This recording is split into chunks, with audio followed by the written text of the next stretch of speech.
Voters are headed to the polls today in 5 states where primaries could set the stage for contentious midterm elections. In the battleground state of Pennsylvania, there's a big focus where Senator Pat Toomey's seat is up for grabs after his retirement.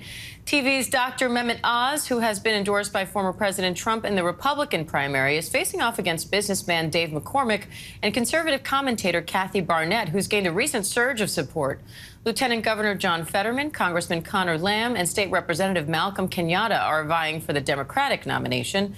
Fetterman, a progressive and the frontrunner in the race, suffered a stroke just days before Tuesday's primary, taking him off the campaign trail in the final stretch. But he said in a statement that he expects to make a full recovery. Let's bring in senior Washington reporter Devin Dwyer in Pittsburgh, along with ABC's Alex Prochet in Philadelphia for more on this.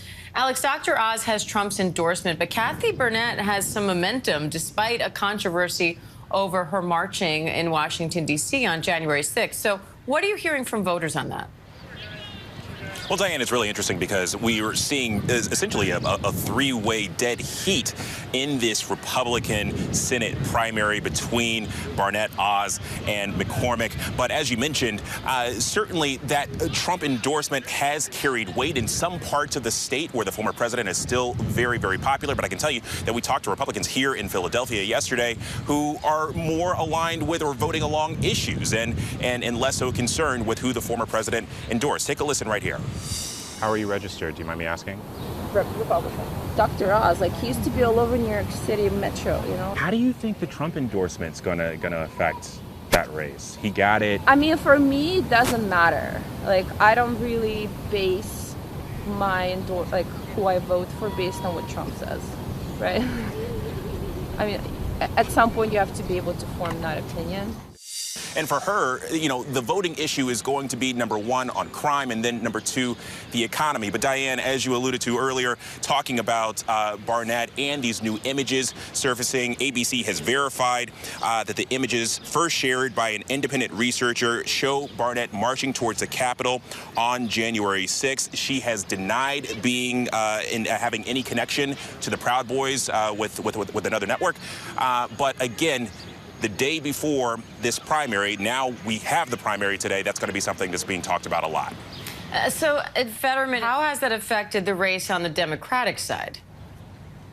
A wild 11th hour twist, Diane. I mean, Lieutenant Governor John Fetterman has been the front runner in this race, widely expected to win this race. He's been off the trail since Friday, hospitalized, as you said, for a stroke. He's been treated. He says he's in for a full recovery. Hard to say how that changes this race. I just asked his moderate rival, Connor Lamb, the congressman from this area here in Pittsburgh. He said it's hard to forecast, gave a little dig at Fetterman, said there hasn't been a lot of information about his condition, but the bottom line, Diane, is that we don't know just how voters will react, although it does seem unlikely to dramatically upend this race. His rivals, Fetterman's rivals, have not been talking about this issue. And of course, early voting has been underway here for some weeks. More than 1 million votes already cast. All right, Devin Dwyer, Alex Prochet in Pennsylvania for us. Thank you both.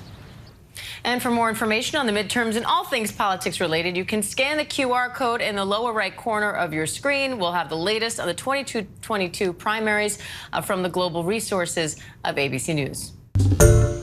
Hi, everyone. George Stephanopoulos here. Thanks for checking out the ABC News YouTube channel. If you'd like to get more videos, show highlights, and watch live event coverage, click on the right over here to subscribe to our channel. And don't forget to download the ABC News app for breaking news alerts. Thanks for watching.